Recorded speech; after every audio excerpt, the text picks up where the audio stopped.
Johnny Stapleton here for irishboxing.com with Jamie Morrissey ahead of his fight this weekend. First, Jamie, you haven't talked to you since you won Irish Fight of the Year. If you could just give us a word on that. Delighted with that, obviously, John. It's a cool thing to win in your debut year.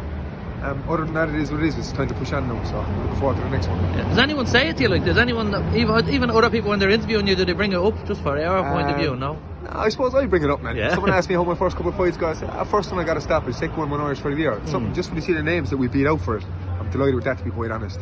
I'm looking forward to bringing more entertaining fights to the table. You know, that's what I'm about. I will always come to fight, man. And yeah, I'm delighted with that. What an award to win, man. Just on this one then, so like there was talk of the rematch, but it's a no-go. Did you want it, or what happened there? Of course I wanted it. They were talking about a Celtic title, so this game for me is about belts. So I do this for the glory, like, you know, I'm trying to motivate, and I'm trying at some point in my life be able to inspire people, so I want belts. So I was very sick when the fight didn't happen. Do you know why it didn't happen? I do. I prefer to. It was out of my control. In fairness, it was deemed someone else's opinion on.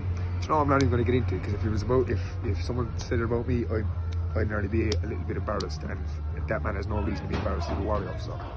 But is it one you'd like to do again still down the line? 100%. Well, he deserves it. I think we were both promised we were both promised the fight prior to the rematch, prior to the Celtic title fight, or prior to the rematch. So. To the initial fight, so of course I'd like to do it again. I actually like Robert a lot as a person, and I think he's a warrior, man. I think he's a good fighter, and I think he brings a lot to the table as a boxer, so I'd like to entertain that fight again. Yeah, and then just on this week, like, what's it feel like going back to sort of journeyman level? Is it a bit frustrating, or is it just you're just happy to get out, or what way do you look at it? I'm just happy to get out. Yeah. Frustrating going back to journeyman level. It is from a financial perspective, definitely. Yeah. To be quite honest. What's the difference there? Can you say? Well, the difference is that is major. So, like in the last fight, obviously tickets. We cut a deal where I was making money off tickets, and essentially my sponsors. Now you're selling tickets to pay for things. So okay. That's the deal. Or that's the difference. And that's the major frustration then, is it? Or is it? That's a major frustration. And even for yourself, like, as being sort of your catchphrase seems to be like set the tone, which you started and you've done. Like, does it deny you that a little bit as well, or does it what? Deny you that a little bit? Well, not really. Not if I can go out and do get the job done again and do what I plan on doing after it. So if I go out here, get the job done again, and then make my intentions clear what I intend to do after, then I believe I'm still setting the tone. I can only beat who's put in front of me, so I'll be there to fight now. And do we have to wait till after to find out what you want to do after? Yeah. Just on the podcast we were saying today that, like, if there is a late pull-out, like, you've proven that you step in late. Like, if I would.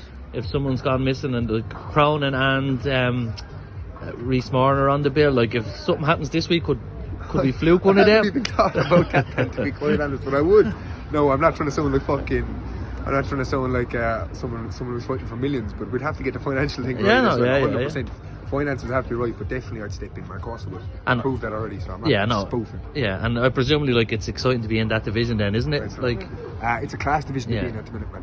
It's you have a lot of names there, and it's exciting. I think things are starting to be a bit of talk and stuff, and I actually rate a lot of fighters in the division, and I can't wait to fight them as well, to be quite honest. And then just the word on Cork, like, it's handy, like, close to home and all. Like, if the regular shows in Cork, does it suit you? It suits me down to the ground, bro. I love Cork, man. I love it. I think they're great people down there, real Irish folks. I actually love the city. Something with the layout of the city. I spent time in San Francisco. It reminds me of that, but it's just old Ireland, man. It's class. I do love Cork, so I can't wait to get down there. I fought a lot there, Thai boxing, won my Irish title down there. I had some great nights down there. Won a 4-man tournament down there. So Cork is good, man. I'm looking forward to getting down there. And then just a prediction for the weekend? Prediction for the weekend is a win. A win. If I can get him out of there, I'll step on the gas. Of course, that's what I'll push for. I'm not here to predict rounds, call a shot, nothing like that. Jamie Morrissey wins and pushes on. Lovely. Appreciate it, Jamie. Thanks, man.